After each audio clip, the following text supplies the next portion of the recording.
창세기 4장 1절부터 제가 조금 읽겠습니다. 아담이 그의 아내 하와와 동침하매 하와가 임신하여 가인을 낳고 이르되 내가 여호와로 말미암아 득남하였다 하니라. 그가 또 가인의 아우 아벨을 낳았는데 아벨은 양치는 자였고 가인은 농사하는 자였더라. 세월이 지난 후에 가인은 땅의 소산으로 제물을 삼아 여호와께 드렸고 아벨은 자기도 양의 첫 새끼와 그 기름으로 드렸더니 여호와께서 아벨과 그의 제물은 받으셨으나 가인과 그의 제물은 받지 아니하신지라. 가인이 몹시 분하여 안색이 변하니 여호와께서 가인에게 이르시되 내가 분하여 함은 어찌됨이며 안색이 변함은 어찌됨이냐. 내가 선을 행하면 어찌 낯을 들지 못하겠느냐. 선을 행하지 아니하면 죄가 문에 엎드려 있느니라. 죄가 너를 원하나 너는 죄를 다스릴지니라. 가인이 그의 아우 아벨에게 말하고 그들이 들에 있을 때에 가인이 그의 아우 아벨을 쳐 죽이니라. 여호와께서 가인에게 이르시되 내 아우 아벨이 어디 있느냐. 그가 이르되 내가 알지 못하나이다. 내가 내 아우를 지키는 자니까. 이르시되 내가 무엇을 하였느냐. 내 아우의 핏소리가 땅에서부터 내게 호소하느니라. 땅이 그 입을 벌려 내 손에서부터 내 아우의 피를 받았은저 내가 땅에서 저주를 받으리니 내가 밭을 갈아도 땅이 다시는 그 효력을 너에게 주지 아니할 것이요 너는 땅에서 피하며 유리하는 자가 되리라. 가인이 여호와께 아뢰되 내 죄벌이 지기가 너무 무거우니이다. 주께서 오늘 이 지면에서 나를 쫓아내시온즉 내가 주의 낯을 배웁지 못하리니 내가 땅에서 피하며 유리하는 자가 될지라. 물은 나를 만나는 자마다 나를 죽이겠나이다. 여호와께서 그에게 이르시되 그렇지 아니하다. 가인을 죽이는 자는 벌을 7배나 받으리라 하시고 가인에게 표를 주사 그를 만나는 모든 사람에게서 죽임을 면하게 하시니라. 가인이 여호와 앞을 떠나서 에덴 동쪽 롯 땅에 거주하더니 아내와 동침하며 그가 임신하여 에녹을 낳은지라. 가인이 성을 쌓고 그의 아들의 이름으로 성을 이름하여 에녹이라 하니라. 에녹이 이라스를 낳고 이라스 머후야엘을 낳고 머후야엘은 머드사엘을 낳고 머드사엘은 라멕을 낳았더라. 라멕이 두 아내를 맞이하였으니 하나 이름은 아다요 하나 이름은 실라였더라. 아다는 야발을 낳았으니 그는 장막에 거주하며 가축을 치는 자의 조상이 되었고 그의 아우의 이름은 유발이니 그는 수금과 퉁소를 잡는 모든 자의 조상이 되었으며 실라는 두발 가인을 낳았으니 그는 구리와 쇠로 여러 가지 기구를 만드는 자요 두발 가인의 누이는 나아마였더라. 라멕이 아내들에게 이르되 아다와 실라여 내 목소리를 들으라. 라멕의 아내들이여 내 말을 들으라. 나의 상처로 말미암아 내가 사람을 죽였고 나의 상함으로 말미암아 소년을 죽였도다.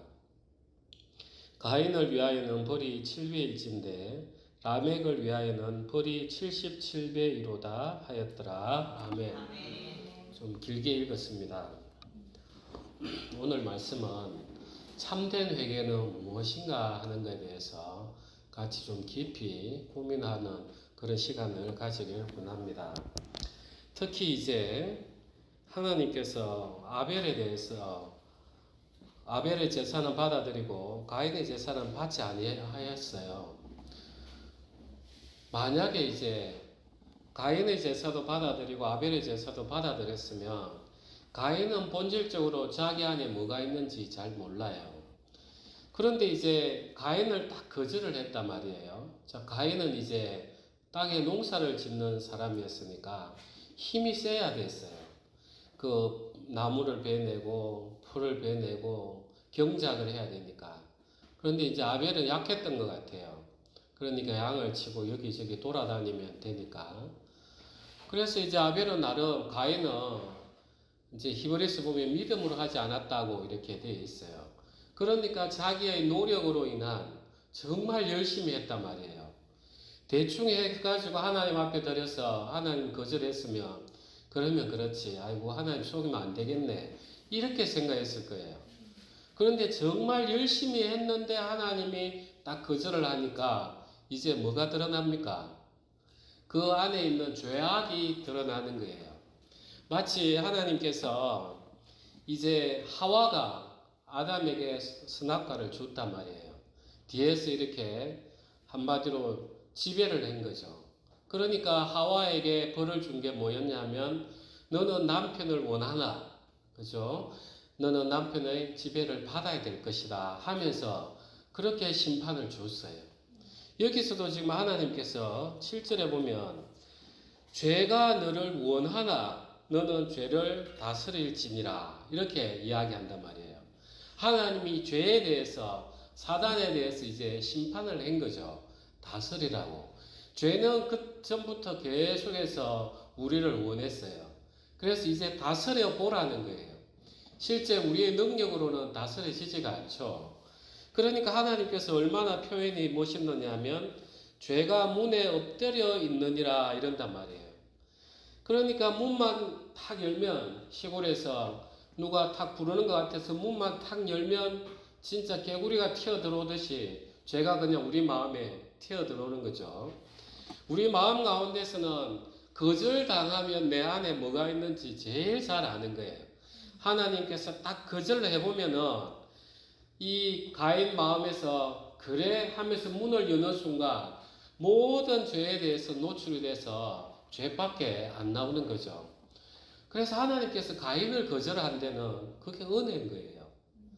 가인을 거절하지 않았다면 이 가인은 자기 안에 뭐가 있는지 몰라요. 그러면 그렇게 된 상태에서 가인은 하나님께서 그렇게 책망을 하시면 어떻게 가야 됩니까? 어떻게 가야 될까요?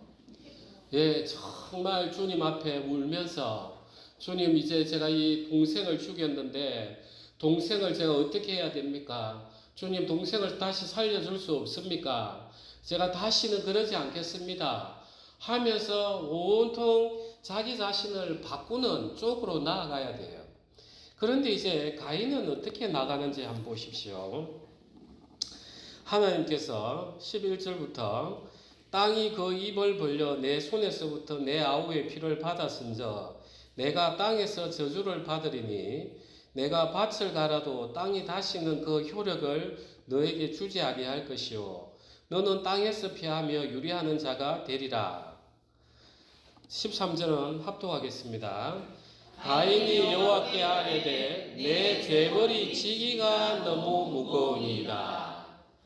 자, 이 가인은 하나님 앞에 뭘 이야기했냐면 하나님께서 이제 땅에서 저주를 받아서 너는 밭을 갈아도 땅이 다시는 효력을 주지 않으려 거다. 이러니까 이제 가인이 의지하는 것은 그 땅이었단 말이에요. 그러니까 이제 가인이 하는 말이 주님 제 잘못했습니다. 이게 아니라 주님 이렇게 큰 형벌을 내인데 줍니까? 이렇게 따지고 들어가는 거예요. 자기 잘못을 보지를 않는 거예요. 내가 죄를 지었으니까 하나님이 이렇게 심판하시네. 그런데 하나님 이 심판이 내인데 너무 큰 거 아닙니까? 이렇게 물어보는 거예요. 오늘날 현대의 많은 그리스도인들이 이런 신앙을 합니다. 내 안에 가득한 욕심을 다 넘겨놓고 있어요. 그러면서 이게 거절을 당하면 이제 죄가 문만 열면 톡톡 튀어들어오니까 내를 휘어잡아요. 그러면서 죄의 열매가 계속 튀어나와요. 그러다 마음 양심에는 이러다 하나님 또 벌 주실라 하면서 또 하나님 저 잘못했습니다. 이렇게 간단 말이에요. 그러니까 우리 인간이 안 바뀌는 거예요. 그래서 그 결과가 뭐였냐 보니까 14절에도 보면 주께서 오늘 이 지면에서 나를 쫓아내시온저 내가 주의 낯을 배웁지 못하리니 내가 땅에서 피하며 유리하는 자가 될지라 물은 나를 만나는 자마다 나를 죽이겠나이다. 가인이 회개가 아니라는 거 알 수 있죠. 그죠? 두려운 거예요. 두려운 거예요. 현대의 신앙이 다 이렇습니다. 대부분이. 내가 이렇게 행동 못하면 정말 하나님 또 나에게 징계하시는 거 아니야? 벌하시는 거 아니야? 내 마음 가운데 욕망은 그대로 다 쌓아놓고는 하나님 믿는다고 내 걸고 선포하고 해요. 그런데 다 가짜예요. 거절해보면 알아요. 거절해보면. 사람도 그렇습니다. 그렇게 친한가 싶었지만 내가 거절해보면 그 안에 본심들이 나와요. 우리는 그렇다고 사람을 원망할 필요는 없어요. 그 사람이 그러면 나도 그런 거니까. 우리는 사람이라는 존재가 죄를 다스리기 전에는 똑같은 존재입니다. 그래서 우리는 진짜 회개가 무엇인가 하는 걸 깊이 있게 알아야 되는 거예요. 이 죄라는 속성, 악이라는 속성은 가면 갈수록 점점 더해지는 속성을 가지고 있습니다. 그래서 가인이 이제 자식을 쭉 낳습니다. 이게 마치 죄가 어떻게 더 커지는 건가 이런 모습하고 같아요. 그래서 이 죄가 얼마나 커지는지 23절 보면 라멕이 아내들에게 이르되 아다와 실라여 내 목소리를 들어라. 라멕의 아내들이여 내 말을 들어라. 나의 상처로 말미암아 내가 사람을 죽였고 나의 상함으로 말미암아 소년을 죽였도다. 가인을 위하여는 벌이 7배일진데 라멕을 위하여는 벌이 77배이로다. 그래서 이 라멕이 소년이 자기에게 상처를 입혔나 봐요.